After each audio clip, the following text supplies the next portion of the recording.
이같이 다 같이 시작. 이같이 너희 빛이 사람 앞에 비치게 하여 그들로 너희 착한 행실을 보고 하늘에 계신 너희 아버지께 영광을 돌리게 하라. 좋은 땅에 있다는 것은 착하고 좋은 마음으로 말씀을 듣고 지키어 인내로 결신한 자니라.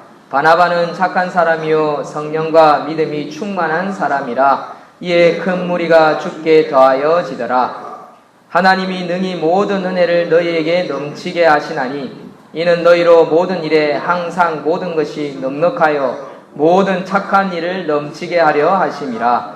너희 안에 착한 일을 시작하신 이가 그리스도 예수의 날까지 이루실 줄을 우리는 확신하노라. 그러므로 우리는 기회 있는 대로 모든 이에게 착한 일을 하되 더욱 믿음의 가정들에 할지니라. 믿음과 착한 양심을 가지라. 어떤 이들은 이 양심을 버렸고 그 믿음에 관하여는 파선하였느니라. 아멘. 2014년에 하나님께서 우리와 함께 하실 줄 믿습니다.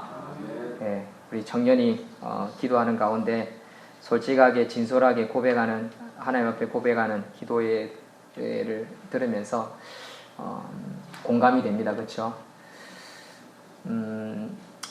우리 기도 제목에 저는 결과물이 뭐냐, 응답이 뭐냐 라고 저는 제 개인적으로 생각해 볼 때 말씀을 전하기 전에 저 개인적으로도 그렇습니다. 모든 성도님들도 다 마찬가지일 겁니다. 청년뿐만 아니라 어린아이들도 그렇고 성도들도 그렇고 저도 마찬가지 목사로서 화려한 목회를 하고 싶은 그런 마음들은 있습니다. 그러나 복음의 본질은 그게 아니라는 거죠. 복음의 본질은 작은 십자가를 때로는 애매히 짊어지고 가야 하는 십자가 있습니다. 그게 그리스도인의 삶이라는 생각을 하게 됩니다. 그런데 그렇게 살아가다 보면 손해만 있느냐? 절대 그렇지 않습니다. 손영환 목사님도 그렇고 또 예수님의 십자가를 대신 지었던 글로바 애매히 엉뚱하게 그냥 구경하다가 예수님 두드려 맞는 데서 옆에서 구경하다가 십자가 짊어지고 골고다까지 가지 않습니까? 그러나 그 가족이 다 구원을 받고 예수 그리스도의 진정한 제자들이 되는 모습들을 보게 됩니다. 저는 확신이 있습니다. 이런 섬김을 통해서 하나님께서 나에게 또 우리 자녀들에게 또한 섬기는 우리 성도님들의 가정에 하나님의 복들로 은혜들로 가득 찰 줄로 믿습니다. 믿습니다. 예, 진짜 믿습니다. 여러분들이 아멘으로 억지로 강조하게 하기 위한 것이 아니라 저는 그런 확신으로 섬기고 있습니다. 자, 2014년 착한 삶을 살자. 제목 다 같이 한번 읽어주십시오. 시작. 한 번 더. 시작. 2014년 착한 삶을 살자. 설교 제목이 사실은 설교 제목으로서는 좀 안 어울립니다. 첫 예배 하나님 앞에 우리 스스로 한번 다짐해 보기 위해서 결심의 의미를 둔 제목으로 한번 이렇게 설교 제목을 정해보았습니다. 2014년 착한 삶을 한번 살아보자 라는 겁니다. 자, 2014년은 여러분들이 알다시피 청마의 해입니다. 청마의 해. 2014년은 갑오년이지요. 그러나 2014년을 준비하면서 기대와 우려가 교차하기도 합니다. 이 갑이라는 것은 푸른색을 의미합니다. 푸른 갑. 그리고 오자는 말오, 푸른 말이라는 뜻입니다. 그래서 청마의 해라고 합니다. 2014년을. 열차를 뭐라고 부릅니까? 철마라 부르지요. 자동차 이름에도 에쿠스, 포니, 갤로퍼 전부 다 말 이름입니다. 말의 이름을 따붙여서 인류의 이동수단으로 쓰는 거의 대부분 말에서 나왔다라고 할 수 있습니다. 2014년 우리 한국 코리아의 트렌드는요, 파란색입니다.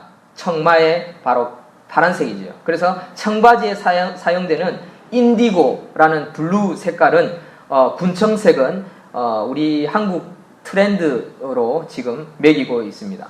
문제는 이 시대에 안녕하십니까?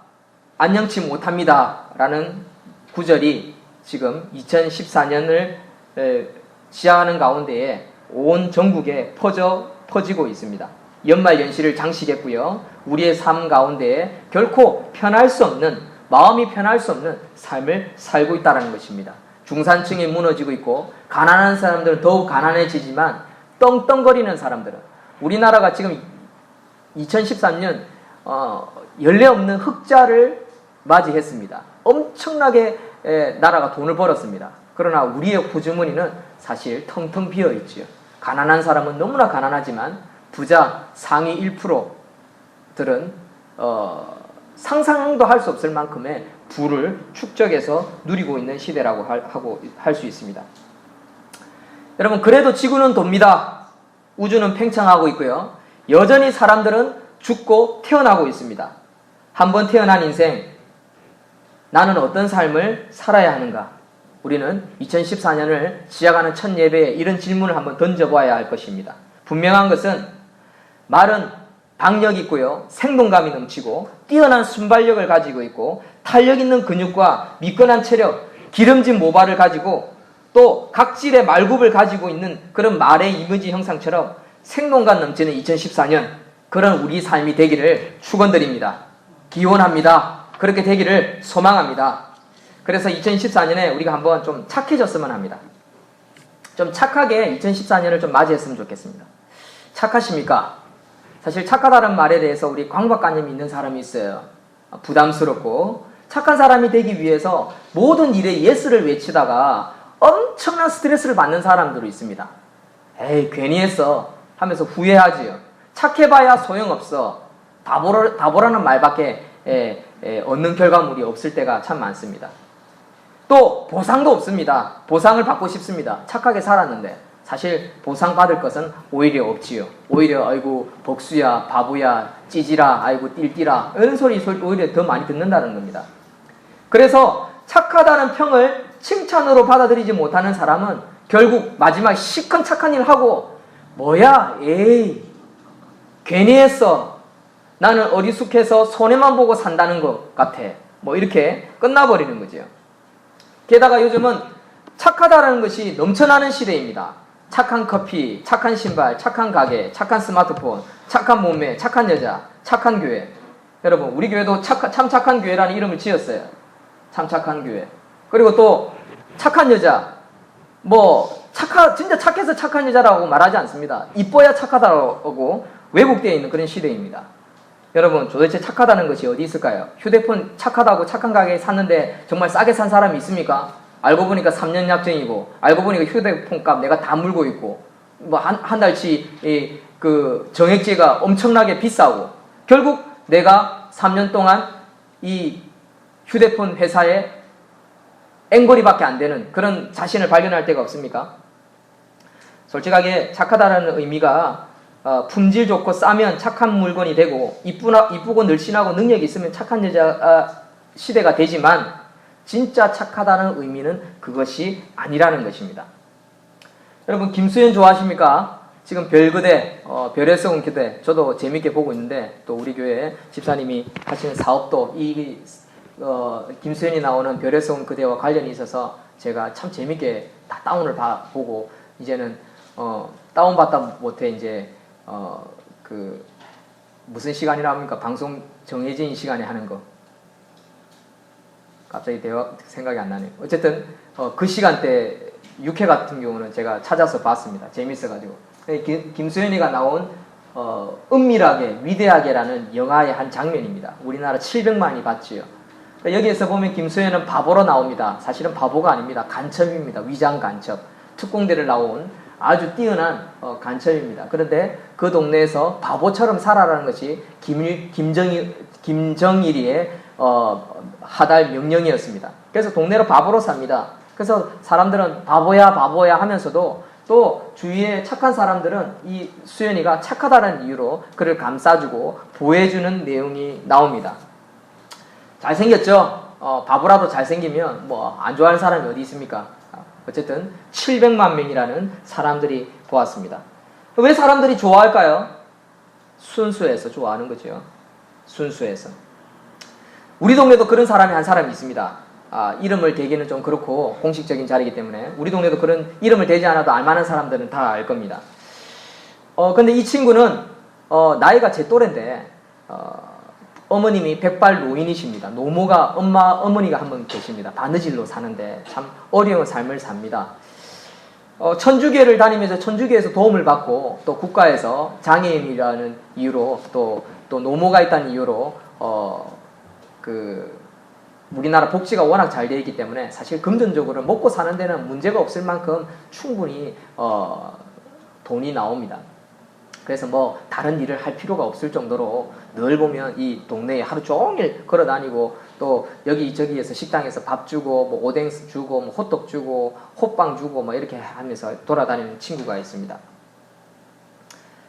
근데 이 친구가 가만히 보면요, 이제 저도 커피도 좀 주고 이제 또 그 부모님을 만나고 사는 어려운 삶을 보고 그 집에 들어가 봤어요. 컴퓨터도 고쳐주고 이렇게 했어요. 그랬더니 이 친구가 막 시도 때도 없이 막 문자를 주는 거예요. 뭐 시청에 가면 뭐 아이들 공짜로 그 예방접종 받을 수 있습니다. 목사님 아이들 받으세요. 이렇게 문자를 줘요. 그럴 때 야, 이게 똑똑하다. 부산은행에 가면 뭐 달력이 공짜로 줍니다. 목사님 받으러 가세요. 그런 이야기하고 목사님 주차장 자리가 났는데요 하세요. 이러면서 막 문자를 주는 친구예요. 참 착해요. 참 착하고 저는 이제 그 친구를 볼 때마다 야, 저 어머니가 돌아가시면 제가 어떻게 살까 하면서 좀 걱정이 되는 친구일 정도로. 그래서 제가 그랬어요. 야, 혹시나 집에 문제가 있거나 니한테 어려움이 생기면 문자를 줘라 라고 그렇게 이야기를 했습니다. 근데 애가 얼마나 똑똑하면 뭐 프린터도 다 하고요, 컴퓨터도 다 잘 다루고요, 뭐 로그인 해가지고 막 우리 홈페이지에 그 무슨 천사더라, 무슨 천재 뭐 이래가지고 뭐 글도 쓰고 하는 그런 친구가 있습니다. 근데 어느 날 문자가 왔습니다. 절에서 스님과 밥 먹고 있어요 라고 문자를 보내는 친구예요. 그래서 얘가 아무 생각이 없는 건지 뭐 때문에 이런 문자를 하는지 모르겠다 생각하고 그 친구를 이제 제가 좀 알고 있습니다. 그런데 제가 지난달에 제가 부끄러운 이야기지만 좀 하겠습니다. 제가 치질 너무 심해져서 수술을 했지 않습니까? 12월 중순쯤에 치질 수술을 하고 제가 이제 한 일주일 만에 퇴원을 하고 집으로 왔습니다. 그런데 집에 시장에 하고 오뎅집에서 이제 오뎅 아주머니랑 인사하고 딱 있는데 이제 목사님 중풍병 걸렸다면서요? 이러는 거예요. 예? 무슨 중풍병요? 아니 그 애가 목사님 중풍병 걸렸다는데요. 요즘 목사님 안 보이셔가지고 물어보니까 중풍병 걸렸다는데요. 이렇게 소문이 나 있는 거예요. 이거 무슨 소린가 싶었더니 알고 보니까 우리 집사람 지나가는데 왜 목사님 안 보이세요? 하니까 예, 목사님이 조금 어디 좀 그래서 그 병원에 있습니다라고 하고 말을 안 했던 거예요. 그래서 이 친구가 지나가면서 이제 목사님 중풍병 걸렸어요 이렇게 말을 한 거예요. 그랬더니 오뎅집 아줌마가 막 그 이야기를 듣고 막 자기가 하루 종일 울었다고 하시는 거예요. 그래서 이제 이 친구에 대해서 제가 요 복덕방 가서 알게 된 게, 그 복덕방 여기 주인 사장님하고 사모님은 이 친구를 아주 싫어하는 거예요. 왜 싫어하느냐? 얘가 너무 모르는 게 없고 못하는 게 없대요.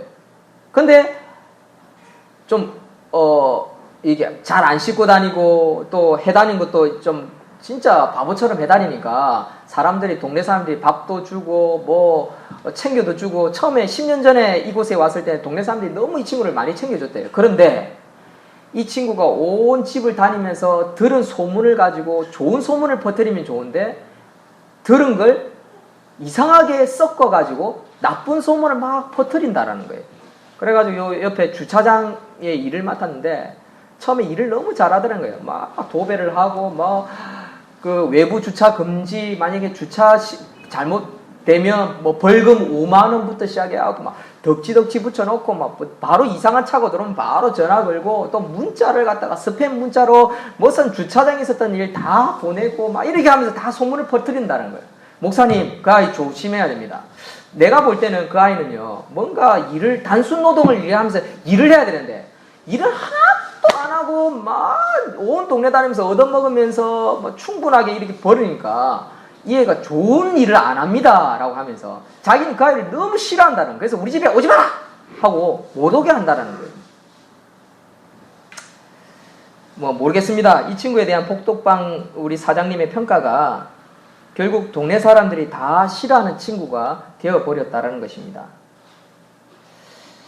저는 이 친구를 볼 때마다 참 불쌍하다 그런 생각을 합니다. 그래서 다른 사람이 어떻게 말을 하든지 간에 어려운 일이 있으면 도와야 된다. 저는 그런 생각을 가지고 있습니다.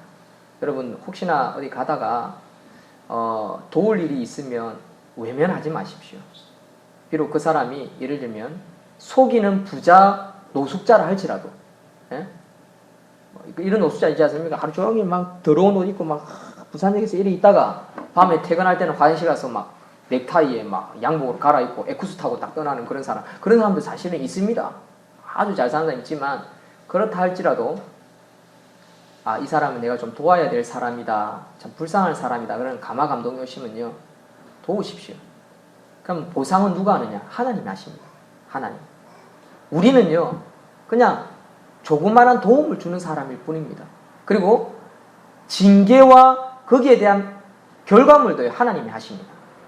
그 사람 떵떵 누릴 것 같지요? 결국에 뉴스에 오르내리고요. 저 거짓말장이다 부터 다 소문나게 되어 있습니다. 결국 알게 되어 있다는 거죠.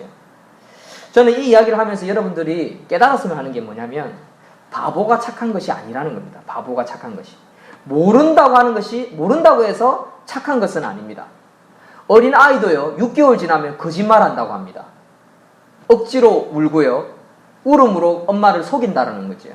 보챈다라는 겁니다. 그거는 아동학 교수들이 논문으로 이미 발표가 되어 있고 정확하게 알려져 있는 사실입니다. 그러면 성경에서 말하는 착하다는 의미가 뭘까요? 다 같이 앞을 성경을 한번 읽어봅시다. 사도행전 2장 46절 시작. 날마다 마음을 같이하여 성전에 모이기를 힘쓰고 집에서 떡을 떼며 기쁨과 순전한 마음으로 음식을 먹고. 결론부터 내리면요 착하다는 의미는 좋은 마음으로 선을 행하고요 양심을 저버리지 않는 행위라 할 수 있습니다. 착하다는 호칭은 성령 예수님께서 성경을 통해서 보여주고 계시는데 예수님을 믿고 성령 충만함을 살 때 착한 삶의 본질이 드러나게 되어 있다는 것입니다. 그리스도인들은, 믿는 사람들은 분명히 성실하게 착하게 살아야 합니다. 그런데 세상의 출세자들에게만 관심이 있기 때문에 한탕주의자들이 점점 생겨나는 것을 봅니다. 한탕주의자들, 이런 사람들은 착하다고 볼 수 없지요. 얼마 전에 12월 21일 날 이런 뉴스가 있었습니다. 90억 횡령범, 수배 4년 만에 집 근처에서 검거라는 뉴스가 떴습니다. 이 사람은요 은행 회사 돈을 90억을 빼돌려 가지고요 그 주식 투자를 했습니다. 그리고 90억을 다 까먹어 버렸습니다. 4년 만에 붙잡혔는데 어디서 붙잡혔냐? 자기 집 200m 떨어진 반 지하방에서 있었다는 거죠.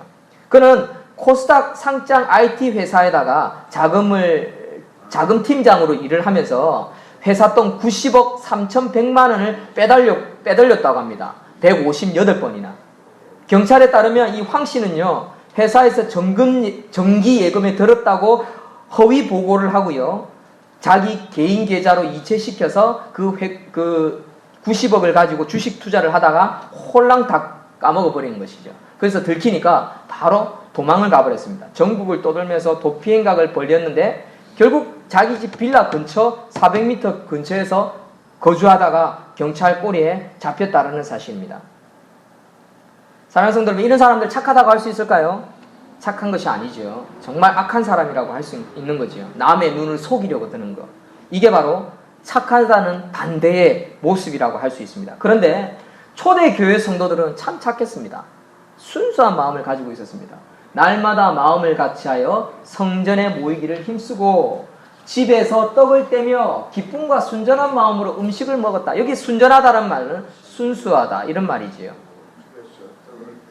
다른 것이 섞이지 않았다라는 뜻입니다. 순전한 마음으로.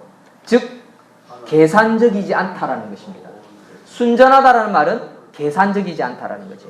이게 중요한 것입니다. 날마다 마음을 같이하여 성전에 모이기를 힘쓰고 집에서 떡을 떼며 기쁨과 순전한 마음으로 계산적이지 않는 마음으로 음식을 먹고 나누었다라는 것입니다. 여러분, 이게 순수함과 착한 사람의 본질이라고 할 수 있습니다. 욥기 8장 20절에 다 같이 읽겠습니다. 시작.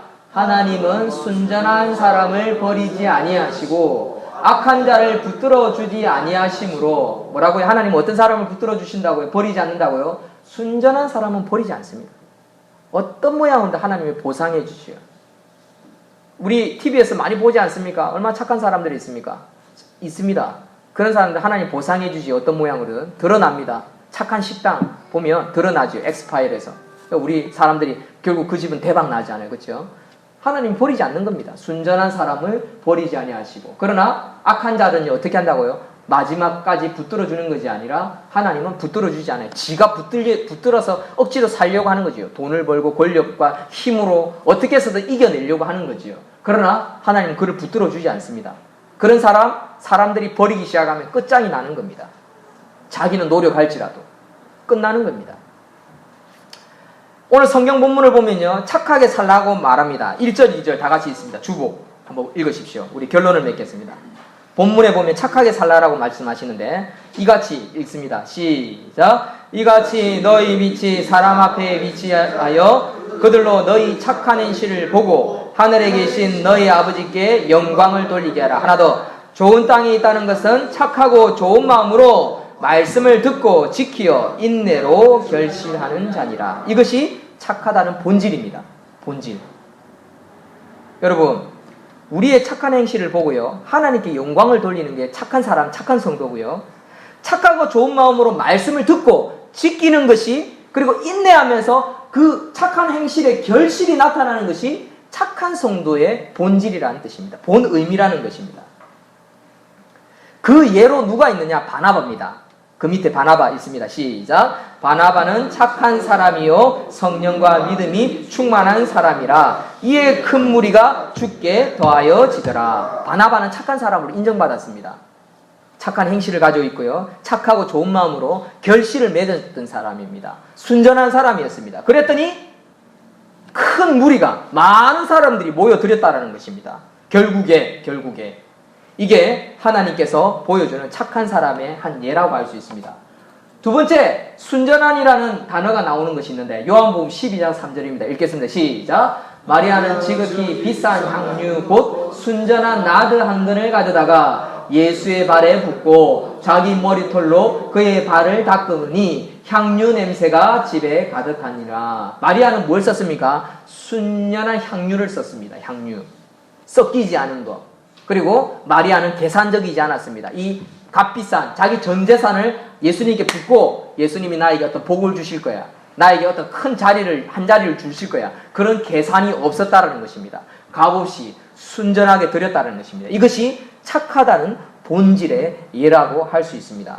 그러면 착한 삶을 사는 목적은 뭘까요? 우리 네 번째 성경 주복 하나님이 읽습니다. 고린도후서 9장 8절 시작. 하나님이 능히 모든 은혜를 너희에게 넘치게 하시나니 이는 너희로 모든 일에 항상 모든 것이 넉넉하여 모든 착한 일을 넘치게 하게 하려 하심이라. 하나님은요 이 세상 가운데 착한 일이 많이 생겨나기를 원합니다. 그래서 구세군의 냄비가 그 대표적인 예라고 할 수 있습니다. 구세군 교회에서 하고 있는 일이 있죠. 자선 낭비. 연례 없이 올해 최고로 많은 후원금이 들어왔다고 합니다. 거의 70억 가까이 되는 돈이 들어왔다고 합니다. 크리스마스를 전후로. 엄청난 일이 들어왔죠. 어떤 사람은요, 이름도 없이 그냥 1억 현금을, 1억 수표를 넣고 가는 노신사도 있습니다. 이런 사람을 우리는 착하다라고 할 수 있습니다. 계산이 없잖아요. 계산 없이 붓고 계산 없이 섬기잖아요. 이게 착한 것의 본질입니다. 값없이 섬기는 것, 값없이 돕는 것, 이것이 착한 것의 목적이라고 할 수 있습니다. 그런데 이것이 여기에서 멈추는 것이 아니라 모든 착한 일, 온 세계에 퍼지기를 원한다는 것입니다.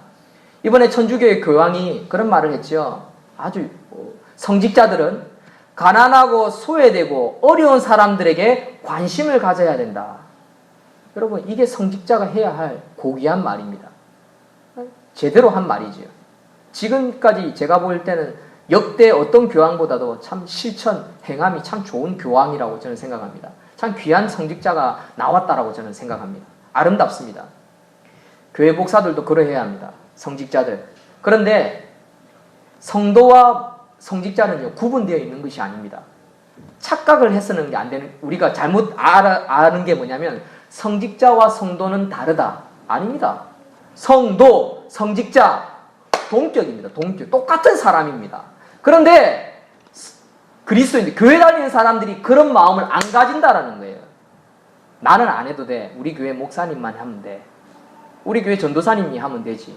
우리 교회 장로님이 하면 되지. 당신이나 열심히 하세요. 그건 성도, 믿음의 사람, 하나님의 백성의 태도, 말이 아니라는 거죠. 그건 누가 하는 말입니까? 마귀가 하는 말입니다. 악한 자가 하는 말입니다. 착한 사람이 할 수 있는 생각이 아니라는 것입니다. 하나님은요, 모든 사람을 통해서 온 세계에 착한 일이 넘치기를 원하십니다. 누구를 통해서요? 저와 여러분들을 통해서. 아멘이십니까?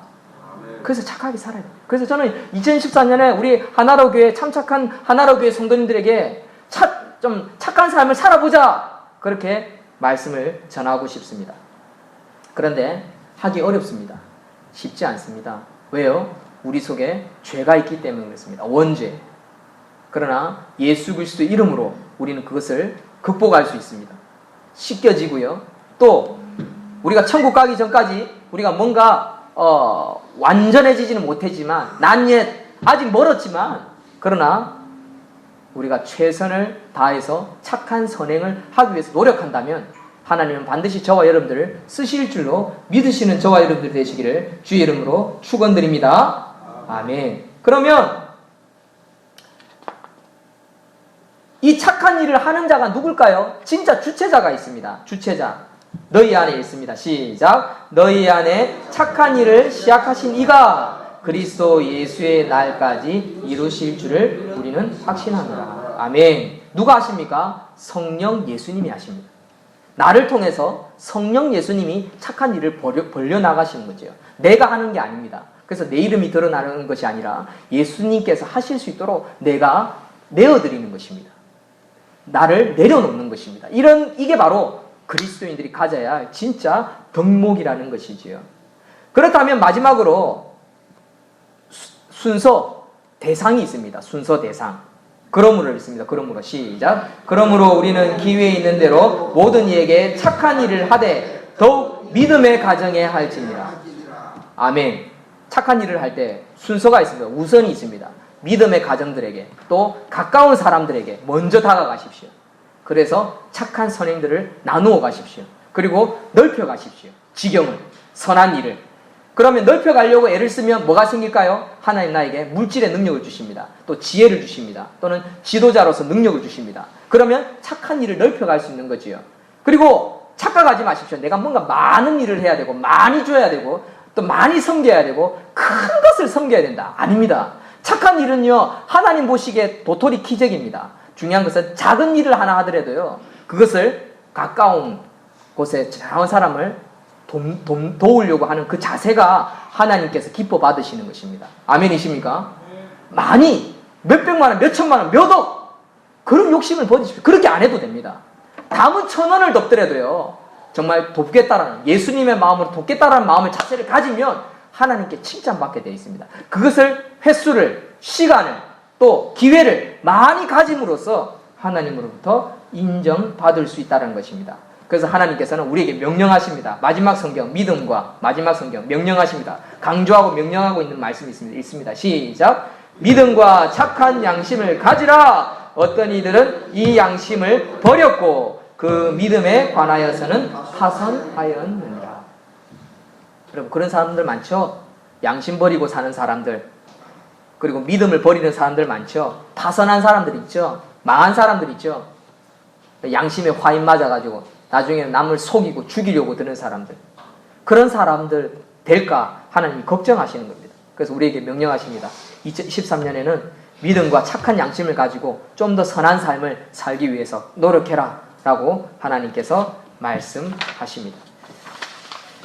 사랑하는 성도 여러분, 우리 2014년에 한번 잘 살아봅시다. 착하게 한번 살아봅시다. 그게 잘 사는 겁니다. 여러분, 착하게 사는 것보다 더 착한 행위가 있습니다. 그건 뭐냐? 결론을 한번 맺겠습니다. 착한 성도의 의미. 시작. 좋은 마음으로 선을 행하며 양심을 저버리지 않고 다른 계산적인 자기 유익을 버리는 행위. 이런 사람이 성령 충만한 그리스도인이라고 할 수 있습니다. 이게 결론이고요. 그보다 더 큰 의미가 있습니다. 내 이름이 드러나지 않는 착한 행위입니다. 내 이름이 드러나지 않고 나는 죽고 예수 그리스도가 드러나는 착한 행위. 이게 가장 큰 의미라고 할 수 있습니다. 이것은 제가 안 적었습니다. 여러분들 심령에 새겨졌으면 좋겠습니다. 에스더야 들어가라. 여러분들 심령에 새겨졌으면 좋겠습니다. 내 이름이 드러나지 않고 착한 일을 하는 것보다 더 중요한 것은 뭐냐? 내가 선한 일을 행하고 예수 그리스도의 이름이 드러나는 게 가장 큰 의미라고 할 수 있습니다. 착한 행위는 누구나 할 수 있습니다. 많이 할 수도 있고요. 적게 할 수도 있습니다. 돈이 없는 자가 할 수도 있고요. 권력이 없는 자가 할 수도 있고요. 인기가 없는 자가 할 수도 있고요. 명예가 없는 자가 할 수도 있고요. 높은 리더십, 지혜와 지식이 없어도 주위에 있는 사람들에게 착한 일을 하면서 충분히 칭찬받을 수 있는 기회가 있습니다. 아름답지요. 그러나 그보다 더 중요한 것은 그것을 통해서 예수 그리스도의 이름, 하나님의 아들 예수 그리스도의 이름이 드러나는 것이 가장 의미 있는 삶이라는 사실을 기억하고 그런 아름다운 삶을 사는 그리스도인의 삶이 되기를 주의 이름으로 축원드립니다. 아멘. 기도하겠습니다. 하나님, 2014년에 좀 더 착한 삶을 살기를 소망합니다. 예수 그리스도의 이름이 드러나서 이 세상에 정말 더 많은 착한 일로 넘치게 되어지며 그 예수 그리스도 때문에 전쟁이 사라지고 평화가 깃들고 그 예수 그리스도 때문에 은혜가 있으며 그 예수 그리스도 때문에 천국을 소망하고 천국에 가게 되며 천국을 누리는 삶을 이 땅 가운데 살 수 있음을 고백하오니 우리의 착한 행실을 통하여 예수 그리스도의 이름이 드러나기를 소망합니다. 역사하여 주시옵소서. 감사를 드렸고 이 모든 것 예수님 이름으로 기도드립니다. 아멘. 찬송가 405장 찬송 드리겠습니다. 찬송가